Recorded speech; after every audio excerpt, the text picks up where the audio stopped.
You say it before you even feel it. Someone cancels on you last minute. Someone forgets your birthday. Someone snaps at you for no reason at all. And before the hurt even lands, the words are already out of your mouth. It's okay, fast, easy, automatic, like it was never really a choice. And you've never actually stopped to ask yourself why that sentence comes out so quickly, even when nothing about it feels okay at all. Picture this.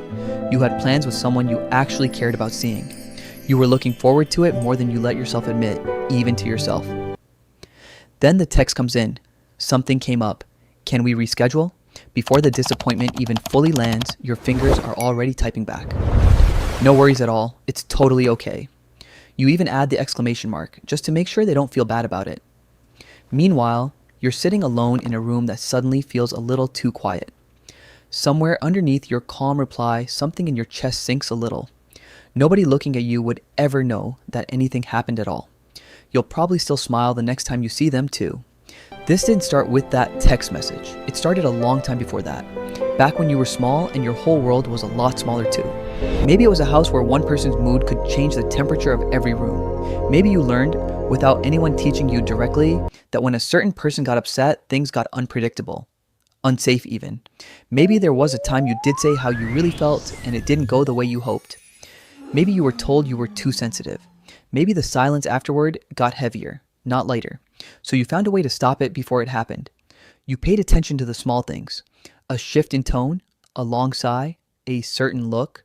You learned that if you stayed easy, agreeable, low maintenance, if you smiled and said it was fine even when it wasn't, the storm usually passed you by. You weren't being fake. You were being smart. A small kid trying to stay safe inside a home they can't control doesn't have the luxury of saying exactly how they feel. So you built a tool instead. Something quick and quiet you could reach for the second things got tense. And that tool was, it's okay. Here's the part almost nobody sees.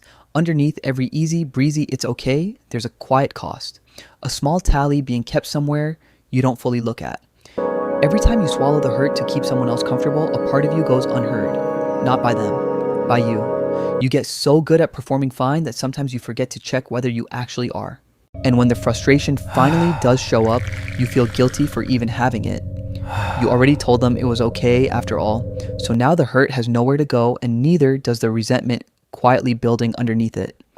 You've gotten so used to asking what everyone else needs first that somewhere along the way, you lost track of what you actually want.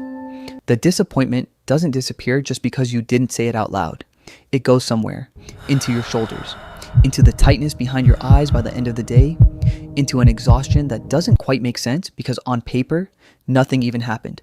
You just said it was okay. You always say it's okay. Your friend talks over you for the third time in one conversation. It's fine. Go ahead. Your partner forgets something you told them mattered to you. It's okay. Honestly, it's not a big deal. Someone takes credit for work you did. It's okay. I don't need their recognition anyway. Different rooms, different people. Same sentence on repeat. But here's the strange part. The part that might make you a little uncomfortable if you actually sit with it. The people who hear it's okay from you the most are often the people who deserve to hear it the least. The ones who interrupt you, the ones who cancel on you, the ones who forget the things that matter to you. So why do you keep protecting the people who are the reason you feel unprotected in the first place? Hold on to that question for a second. It matters more than it seems.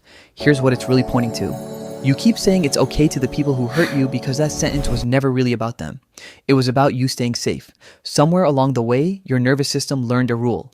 Keep the peace and you get to stay close. Stay agreeable and you don't get left behind.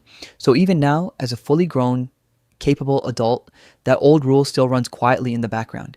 It senses even a hint of conflict and it panics a little and it reaches for the fastest way to smooth things over. It's okay. That panic isn't proof that something is actually wrong right now. A lot of the time, it's just an old alarm going off at the wrong moment. Except you're not 5 anymore. You're not in that same small room, waiting to see whose mood the day is going to belong to. You get to choose your rooms now. You get to choose who stays in them. And a feeling being real doesn't make you difficult. It doesn't make you dramatic, or too much, or hard to love. It just makes you honest.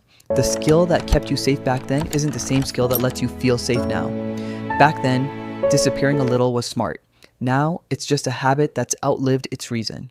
You don't have to abandon yourself just to keep someone else comfortable anymore. That job is finished. You can finally put it down. You don't owe anyone an instant it's okay, not even the people you love. especially not the people you love.